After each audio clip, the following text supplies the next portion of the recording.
Hello guys, my self चेतन प्रकाश। तो आज मैं आपके लिए 9th क्लास का फर्स्ट चैप्टर लेकर आया हूँ साइंस का, जिसका नाम है मैटर इन आवर सराउंडिंग। ये चैप्टर मैंने 3 पार्ट में डिवाइड किया है। इसका मैं फर्स्ट पार्ट आज करा रहा हूँ आपको। तो हम पढ़ते हैं, जिसका चैप्टर का नाम है हमारा मैटर इन आवर सराउंडिंग। मतलब कि हमारे आसपास जो भी मैटर है सब उसके बारे में हम डिटेल से पढ़ेंगे। तो सबसे पहले हम बात करते हैं मैटर की। देखिए मैटर होता क्या है। देखिए मैटर होता है, देखिए matter is the substances which have mass and occupies space and matter is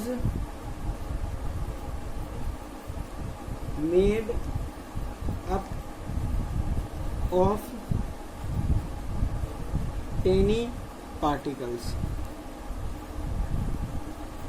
तो देखिए मैटर एक ऐसा सब्सटेंस है जो कि जैसे मास हो गया, मास उसको बोलते हैं जो कोई वस्तु जितना स्थान घेरती है उसे हम मास बोलते हैं।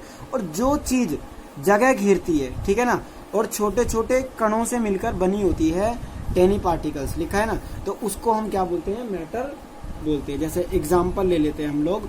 एग्जाम्पल में हमने ले लिया जैसे कि आ गई नोटबुक, पेन ले लो, स्टार हो गया, स्टार, सन, प्लैनेट्स, एयर। तो ये सब चीजें क्या है, जगह घेरती है, इनका एक मास है, तो इन सबको हम क्या बोलेंगे, मैटर। तो ये हमारे क्या होते हैं, मैटर। अब हम बात करते हैं मैटर की कैरेक्टरिस्टिक्स की, मतलब कि इसके कुछ धर्म, कुछ विशेष बातें। तो देखिए मैं टॉपिक लिख देता हूं,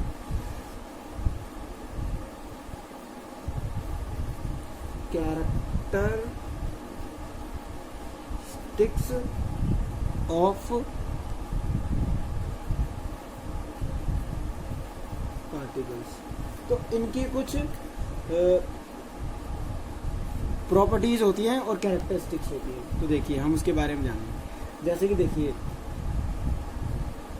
दे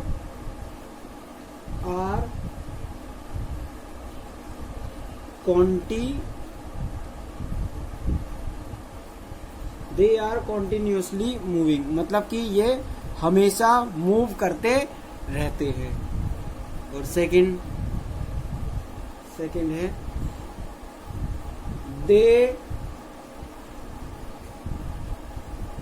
they having space between them, इनके बीच में मतलब कि थोड़ा थोड़ा स्पेस होता है। थर्ड है हमारा they attract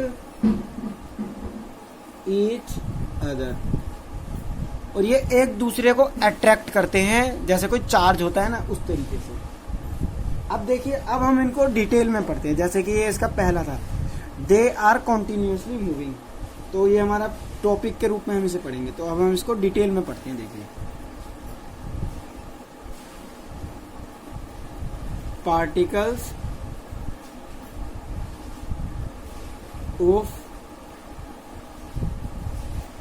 matter are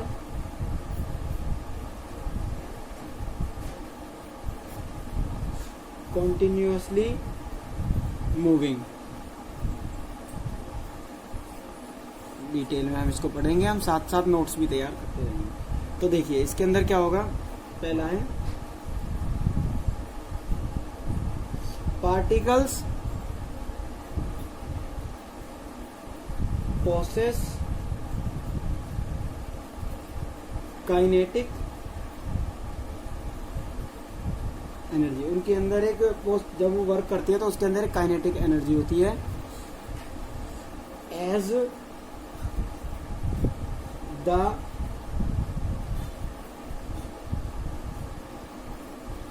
temperature rise, particles moves faster because kinetic energy increase। kinetic energy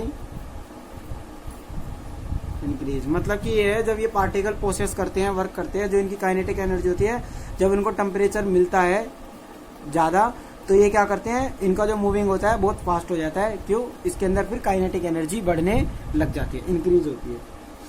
और मूवमेंट देखिए इसमें कैसे कैसे होते हैं।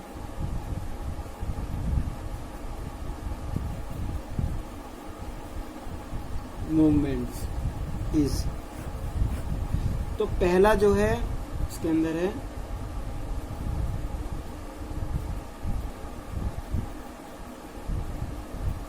Minimum in solid. सॉलिड के अंदर इनके अंदर मिनिमम चेंज आता है इसमें। और उसके बाद है मोर इन लिक्विड। लिक्विड के अंदर ये बहुत ज्यादा बढ़ जाती है। लिक्विड और ज्यादातर किसमें बढ़ते हैं ये? Maximum in gases. Maximum in gases. इस तरह के इनके अंदर मूवमेंट होते हैं। और सेकंड क्या था हमारा? They having space between them. तो देखिए लिख लेते हैं पहले इस टॉपिक को। सेकंड था हमारा पार्टिकल्स ऑफ मैटर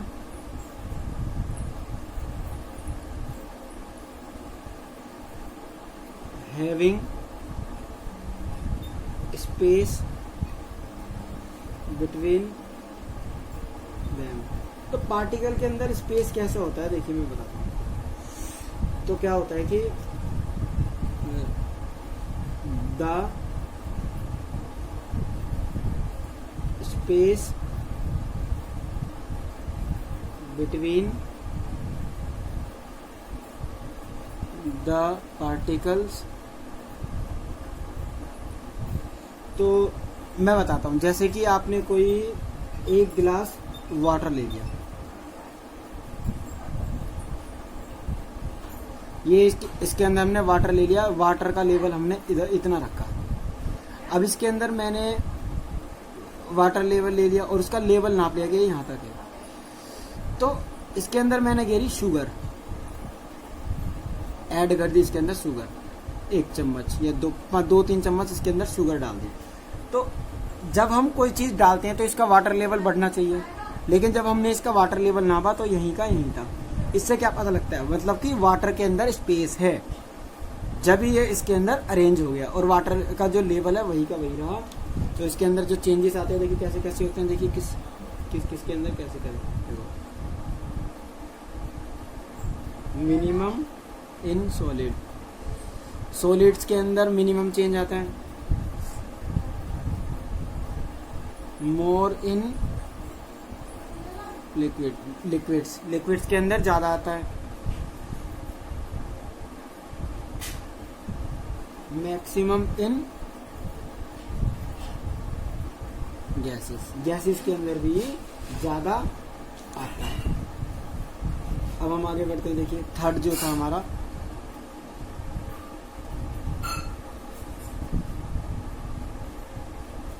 जो है particles of matter attract each other, एक दूसरे को ये कैसे अट्रैक्ट करते हैं इस बारे में देखिए। तो मैं आपको एक एग्जांपल देता हूँ। जैसे कि आप देखते हैं कि एक, मान लो ये एक नल का हिस्सा है जहां से पानी निकलता है, टोटी जैसे बोलते हैं ना, इस तरह से। और देखते हैं कि जब ये पानी इधर से निकल रहा है, बीच में हमने यहाँ पे अपनी उंगली लगा ली, उंगली होती है ना फिंगर टिप, तो वाटर जो है यहाँ से ऐसे होते हुए जाएगा, यहाँ से उंगली के बीच में से यहाँ से होते हुए फिर वापसी वो उसी फॉर्मेट में आ जाता है ऐसे। क्योंकि उसके अंदर एक चार्ज है जो उसको एक दूसरे की तरफ अट्रैक्ट कर रहा है, जो कि उसको एक दूसरे पर अट्रैक्ट कर रहा है, इसलिए। तो इससे आपको सम क्लियर हो गया होगा कि इसके अंदर ये एक दूसरे को अट्रैक्ट करते हैं। तो आइए मैं इसके अंदर बता देता हूँ कहाँ कहाँ इसके अंदर ज़्यादा वो होता है, कहाँ कहाँ चेंजेस होता है। द फोर्स ऑफ अट्रैक्शन, इसके अंदर जब फोर्स लगता है तब भी अट्रैक्शन बढ़ता है, डबल टी है अट्रैक्शन। तो इसके अंदर क्या होगा देखिए, मैक्सिमम इन सॉलिड, सबसे ज्यादा ये होता है सॉलिड्स के अंदर, लिखा है ना फोर्स ऑफ अट्रैक्शन, तो इसलिए ज्यादातर सॉलिड भी लगता है ज्यादा फोर्स को। उसके बाद है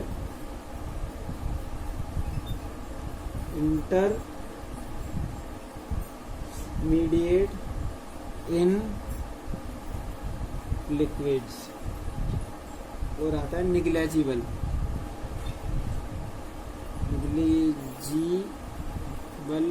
इन गैस, मतलब कि गैसेस के अंदर ये सबसे कम होता है, इसलिए इसका बोलते हैं निग्लेजिबल इन गैसेस। गैसेस का तो कोई कारण नहीं इसके अंदर, देखो लिक्विड फॉर्मेट में मैंने आपको एक एग्जांपल दिया। अब हम आगे चलते हैं, अब हम बात करते हैं स्टेट्स ऑफ मैटर। देखिए इसको आप अच्छी तरह समझिए, पूरा फॉर्मेट है, इसी ऊपर चैप्टर जो है मैं लिख देता हूँ आपको। States of matter, states of matter जो है हमारे 3 टाइप के होते हैं। देखिए इसके अंदर हम समझेंगे अच्छी तरह। एक होता है हमारा सॉलिड, एक होता है हमारा लिक्विड, और एक होता है हमारे गैस, मतलब कि ठोस, द्रव और गैस, ये 3 स्टेट होते हैं। अब एक एग्जांपल देता हूँ मैं, आप देखो अच्छी तरह देखें। जैसे कि एक मैंने कुछ ले लिया ये, ठीक है, इसके अंदर जो पार्टिकल्स होते हैं ना, ऐसे एक दूसरे से बिल्कुल चिपके हुए रहते हैं इस तरीके से। जैसे पार्टिकल्स मैंने बना दिए छोटे छोटे, गोल रिंग की तरह मैं बना रहा हूँ इस तरीके से। इनके अंदर बिल्कुल भी इंट्रामोलिकुलर स्पेस नहीं होता, जैसे कि स्टोन मार लो उसको या कुछ भी। अब इसके अंदर लिक्विड के अंदर क्या होता है कि कुछ थोड़ा इस तरीके से होता है, थोड़ा इस तरीके से, थोड़ा इस तरीके से, थोड़ा इस तरीके से, थोड़ा इस तरीके से। तो इनके अंदर थोड़ा थोड़ा इंट्रामोलिकुलर स्पेस होता है पार्टिकल्स के अंदर। और गैसेस के अंदर क्या होता है, गैसेस के अंदर जो पार्टिकल होते हैं बिल्कुल फ्री होते हैं, और जिनके अंदर बहुत ज्यादा more than intramolecular space. Intramolecular space का मतलब होता है इन पार्टिकल्स के बीच में जो दूरी है, जो खाली स्पेस है, उसको बोलते हैं हम इंट्रामोलिकुलर स्पेस। तो देखिए अब हम इसके बारे में थोड़ी डेफिनेशन टाइप भी लिखेंगे। देखिए सबसे पहले हम आते हैं सॉलिड्स पर। सॉलिड्स के अंदर देखिए क्या क्या होता है। सॉलिड्स के अंदर हमारा होता है, पहला पॉइंट है हमारा डेफिनेट शेप। डेफिनेट शेप का मतलब होता है इसकी बिल्कुल फिक्स क्या होती है, शेप होती है सॉलिड के अंदर। जैसे एक पत्थर है, पत्थर की एक करेक्ट शेप होती है ना, इस तरीके से। सेकंड है हमारा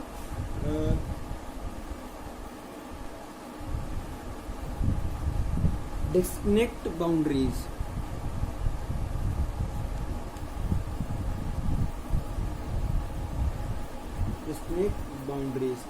डिस्टिंक्ट बाउंड्रीज का मतलब ये चिपके हुए होते हैं बिल्कुल बाउंड्री से, जो इसके पार्टिकल्स हैं इसके अंदर।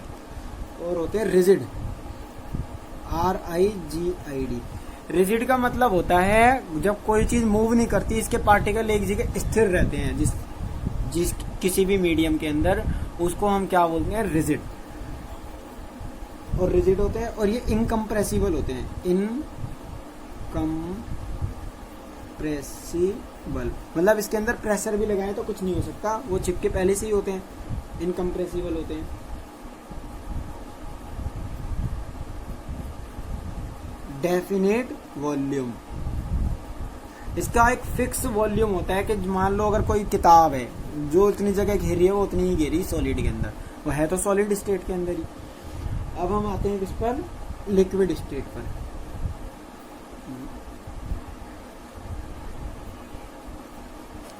लिक्विड स्टेट के अंदर क्या होता है, नो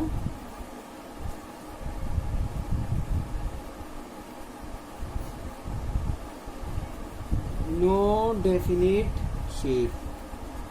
अब इसके अंदर क्या होता है, पार्टिकल्स तो मूव करते रहते हैं, तो इसकी कोई इसलिए डेफिनेट कोई शेप नहीं हो सकती। जब कोई चीज इधर जाएगी उधर जाएगी, जैसे पानी को ले लो, पानी किसी भी शेप में आ जाता है, तो इसका कोई इसलिए नो डेफिनेट शेप, कोई फिक्स शेप नहीं होती इसकी।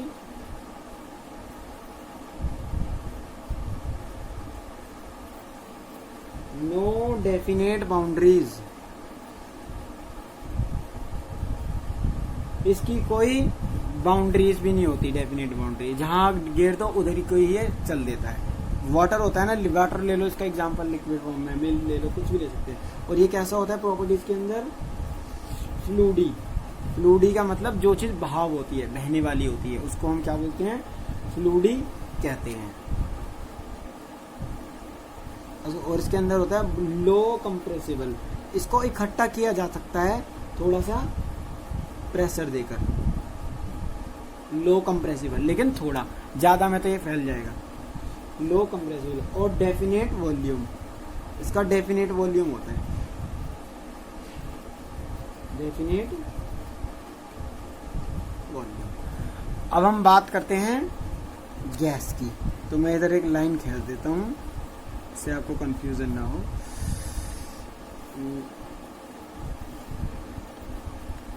ये आ गई हमारी गैस। अब देखिए गैस के अंदर क्या होता है, देखिए इसका फर्स्ट पॉइंट गैस का, नो डेफिनेट शेप। जब लिक्विड की नहीं होती तो इसकी भी नहीं होती है बिल्कुल, ये तो उससे भी ज्यादा हल्की होती है। नो डेफिनेट शेप, इसकी भी कोई डेफिनेट शेप नहीं होती है। और नो डेफिनेट बाउंड्रीज, इसकी भी कोई डेफिनेट बाउंड्री नहीं होती है। थर्ड पॉइंट है प्रॉपर्टीज, तो इसकी भी फ्लूडी होती है, बहाव होता है इसके अंदर फ्लूडी। और ये हाई कंप्रेसिबल, इसके अंदर बहुत ज्यादा प्रेशर लगाया जा सकता है। जब भी गैस को हम लिक्विड फॉर्म में लाते हैं, जैसा कि हमारी लिक्विफाइड पेट्रोलियम गैस होती है ना, उसी तरीके से हाई कंप्रेसिबल, हाई कंप्रेसिबल होती है ये। और इसका होता है नो डेफिनेट वॉल्यूम होता है इसका, नो डेफिनेट वॉल्यूम। वॉल्यूम उसे बोलते हैं जो जगह घेरती है, जितने एरिया, वो तब होती है। अब हम बात करते हैं, ये आपको उम्मीद है समझ आया होगा, मैंने आपको नोट्स टाइप में भी बनवा दिया, वैसे भी समझा दिया। देखिए ये तो स्टेट थे हमारे, अब हम change in state of matter. अब ये जो स्टेट चेंज करते हैं कैसे करते हैं वो हम बात करेंगे। देखिए वो हमारे नेक्स्ट पार्ट में है, ये हमारा फर्स्ट पार्ट था, तो फर्स्ट पार्ट के अंदर इतना ही, तो सेकंड पार्ट में आपके लिए जल्दी लेकर आऊंगा। Thank you.